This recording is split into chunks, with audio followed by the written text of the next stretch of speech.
Adilah pada kami tak bodoh, meski memang kami tak pandai. Tapi kami berjanji akan tetap mengkritik sesuai isi hati. Hei penguasa, ini kami rakyat jelata. Kau ada untuk siapa? Hei penguasa, ini kami rakyat jelata. Mau sampaikan semua keluh kesah. Bekerjalah dengan hati, pakai empati. Jangan banyak intrik, apalagi bikin taktik. Bijaklah dalam membuat peraturan. Jangan sampai bikin aturan yang berat sebelah. Ketika putra Tri Sutrisno tidak jadi diganti oleh ex-ajudan Jokowi. Kita dengar kemarin mau dimutasi, ternyata direvisi, dibatalkan. Dan lagi-lagi perspektif publik melihat bahwa inilah langkah Prabowo yang sesungguhnya. Dia tidak mau diatur-atur oleh kepentingan Joko Widodo. Kan berkembangnya begitu, karena kita tahu Panglima juga ini diangkatnya oleh Jokowi. Jadi aroma Joko Widodonya masih kental. Dengan begini kita lihat bahwa Prabowo sudah semakin jelas menunjukkan jati dirinya. Nah, begitu. Dan tak kalah penting tentu bagaimana kronologis pemakzulan Gibran yang dianggap semakin serius ini. Coba kita lihat cuplikannya dari Bocor Alus Tempo. Nah, Pram, kemarin kan lu sempat berkomunikasi dengan Sutioso. Apa yang lu peroleh dari Sutioso? Gue tanya sama Sutioso nih, ya dia kan ex kabin ya, pada masanya Jokowi. Dan dia, gue tanya nih, Pak ini kira-kira akan berlanjut terus nggak nih? Dan akan seberapa kuat? Kalau klaimnya dia, itu ya kami akan berlanjut terus. Dan kami ini kan bukan jenderal abal-abal. Jadi kami punya kaki juga dan pasti ini akan terus meluas. Pengennya sih seperti itu ya, dari para purnawirawan ini. Ya persis, Pak Tri Sutrisno juga sama. Dia akan lanjut terus, katanya gas terus. Kira-kira kayak gitu. Oke gas gitu. Oke gas. Nah tadi nyambung Pram ya, ngobrol sama mantan kabin juga ya. Nah kemarin kita wawancara Pak Soeharto itu ya, dia bilang juga dia sudah bertemu dengan Hendro Priyono, Ex kabin juga. ex kabin juga dan proses-prosesnya. Dia bilang bahwa Hendro Priyono ini mendukung gerakan para purnawirawan. Dan memang dalam pernyataan di publik Hendro Priyono kan tidak merendahkan ataupun tidak menampis gerakan purnawirawan ini kan. Silahkan dan seterusnya begitu ya. Dan mereka mengklaim bahwa Hendro Priyono ini mau ikut menekan, tapi dia bilang nanti dulu Pak, dia bilang. Intinya Hendro Priyono ingin menyusul. Jadi kata beberapa teman purnawirawan, akan ada tambahan para purnawirawan yang akan menyusul atau menaikkan 8 petisi itu ya, termasuk Hendro Priyono. Tapi ditahan dulu ya. Nah, makin seru kan? Jadi ada siapa tadi, Bang Yos, Sutioso, ada Tri Sutrisno, bahkan Jenderal Soeharto ya, Laksamana ya kalau nggak salah. Ini tiga ini bicara tentang dukungannya terhadap gerakan purnawirawan. Meskipun Bang Yos tidak memunculkan tanda tangannya, cuman mau menyusul katanya begitu. Dan kita lihat ini semakin kuat, respon Pak Wiranto juga sangat memahami dan mengerti, katanya itu yang disampaikan oleh Pak Prabowo melalui Wiranto kepada rakyat. Ini kan eskalasinya semakin mengarahkan. Jadi kita coba dengarkan lanjutannya. Mereka kan mengatasnamakan Forum Purnawirawan Prajurit TNI ya.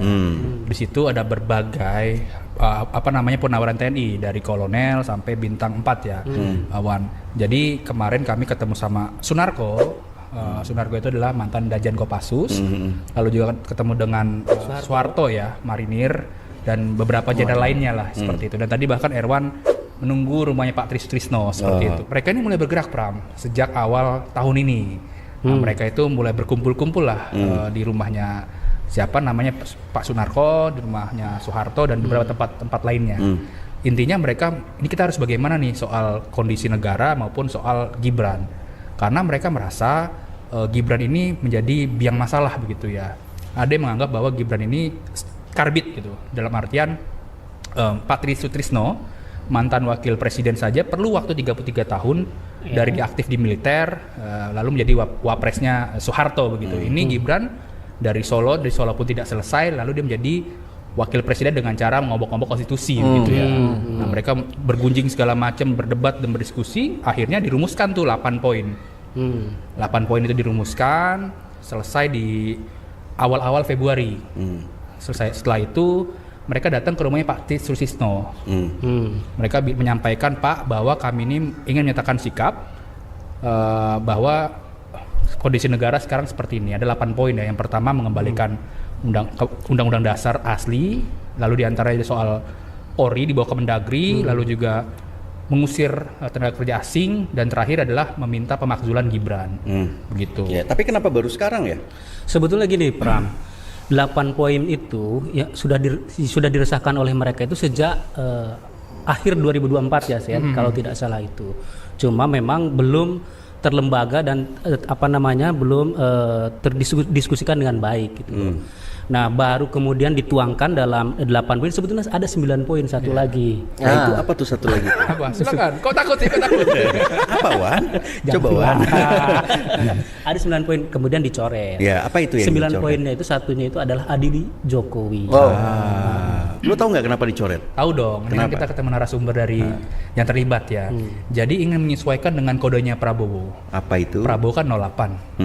Nah, ini kan biar petisi 8 gitu ya. Dan nomor 8-nya adalah pemakzulan Gibran gitu. Biar teringat lah, terngiang-ngiang. Begitu ceritanya. Jadi sebetulnya 9, yang ke-9 adili Jokowi. Luar biasa ya. Berarti ya ini memang sudah dianggap sebagai sebuah paket. Jadi satu paket saja. Ini kita dengar misalkan Jenderal Sunarko, Maijen Sunarko. Gibran ini orang nggak tahu diri. Kenapa saya bilang nggak tahu diri? Nggak mampu tapi maksa. Kurang lebih sama dengan bapaknya. Kasihan nggak kita dengan anak cucu kita? Malu nggak kita sama founding fathers negeri ini yang udah mendirikan negeri ini dengan darah dan jiwa? Kalau makin hancur. Saya cuma itu aja. 2 hal sebetulnya yang mendasari saya. Malu sama bapak dan ya mungkin kakek saya yang mendirikan negeri ini, yang ikut andil mendirikan negeri ini dengan darah. Kalau kemudian sekarang ini hancur lebur. Habis itu takut saya anak cucu saya ini kalau nanti negara ini hancur lebur. Betul. Nah kalau Gibran ini sebetulnya kalau ada yang mendiskusikan Gibran ini mampu, saya bilang saya nggak bisa kayak komentar lah. 6 bulan ini kelihatan kerjanya cuma bagi-bagi susu, mengasih sambutan, membaca, salah, memimpin negara besar Indonesia yang sangat heterogen ini membutuhkan orang yang kuat. Kuat itu berarti bukan kuat visinya doang. Ya, betul. Leadershipnya, Iya. intelektualitasnya. Apa ada itu dimiliki oleh Gibran? Nah itulah yang menakutkan buat kita. Yang kita yang kebetulan diberi mungkin pengalaman atau mungkin ilmu bagaimana mengelola negara seperti ini gitu kan. Kita kan meragukan. Iya. Ya, ini nada-nadanya sudah semakin menggejala ya. Sudah semakin banyak yang angkat suara, termasuk yang tidak kalah menarik dan hebatnya adalah Pak Rizal Fadila ya, bersama Pak Rustam dan Pak Medi tanggal 6 Mei ini dipanggil oleh Bareskrim dalam konteks beliau-beliau sebagai TPUA yang melaporkan tentang kepalsuan ijazahnya Jokowi sejak beberapa bulan yang lalu, sejak Desember kalau tidak salah awalnya ya, atau Januari lah, saya agak lupa, nanti kita lihat, kita dengarkan. Dan yang menarik itu Bareskrim ini sudah memproses, Bareskrim hari ini tuh sudah memproses pasal-pasal yang bisa dikenakan kepada Pak Jokowi. Nah ini menariknya, karena TPUA sendiri ketika melakukan Dumas, pengaduan masyarakat, itu tidak menyebutkan pasal-pasalnya, hanya menyertakan bukti-buktinya saja, gitu. Laporan-laporannya saja, pengaduannya saja. Nah, dalam pandangan Pak Rizal Fadila ini adalah hal yang positif karena Bareskrim rupanya sudah bergerak, gitu. Bahkan naga-naganya, orang-orang UGM pun sudah diperiksa oleh Bareskrim. Nah, jadi yuk kita dengarkan. Ini diskusi kita kemarin ya. Itu hal yang biasa. Yang menarik adalah informasi tadi sekilas dari Pak Rizal bahwa munculnya surat panggilan dengan muncul di situ informasi pasal-pasal yang itu ternyata bukan dari TPUA. Bukan. Nah, itu yang gimana bikin, ceritanya? itu yang bikin semacam, mungkin bisa sambil ditampilkan Kang Denny suratnya. Semacam optimisme gitu kan, untuk menambah keyakinan, oh kalau begitu kita akan makin serius nih memberi masukannya, gitu, karena kok dia sudah bisa menyimpulkan pasal-pasal itu, karena waktu TPUA pertama mengadukan itu masih blank pasal, gitu. Sengaja itu kita sudah tahu, TPUA sudah tahu tapi tidak dimunculin. Karena itu untuk tahap awal saja, kan gitu. Yang penting masuk dulu, gitu kan. Masyarakat telah mengadukan, gitu kan, untuk tahap awal. Saya baca lagi belum sampai menukik ke pasal-pasal, kan gitu. Sekarang terlihat dalam panggilan itu, sudah ada pasal yang diarahkan. Dan banyak juga itu pasalnya seperti ini. Pasalnya ada 263 ya, 264, 266 itu. Kalau 263 itu pemalsuan.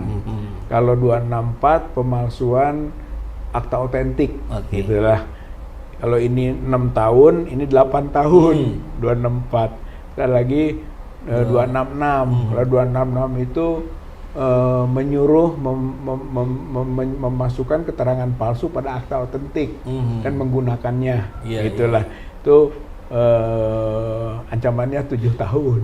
Yang cukup mengagetkan muncul juga 68 masuk lagi, ini sama sekali di luar dugaan, gitu kan. Undang-undang Sisdiknas, gitu, Undang-Undang 20 tahun 2003 pasal 68 masuk tuh, itu soal pemberian ijazah, pemberian gelar, gitu kan, akademik ya, gitu, gelar akademik, gelar vokasi, profesi, gitu, yang tidak memenuhi syarat. Berarti ini arahnya ke UGM dong? Bisa UGM, gitu, atau di situ orang-orang yang membantu. Nah, berarti nanti ke person-person yang ikut serta kepada proses pemberian ijazah, gelar dan sebagainya tadi, Pak. Jadi ini menarik, gitu. Ada undang-undang pendidikan gitu yang dibasukan, yang bersanksi pidana itu 5 tahun.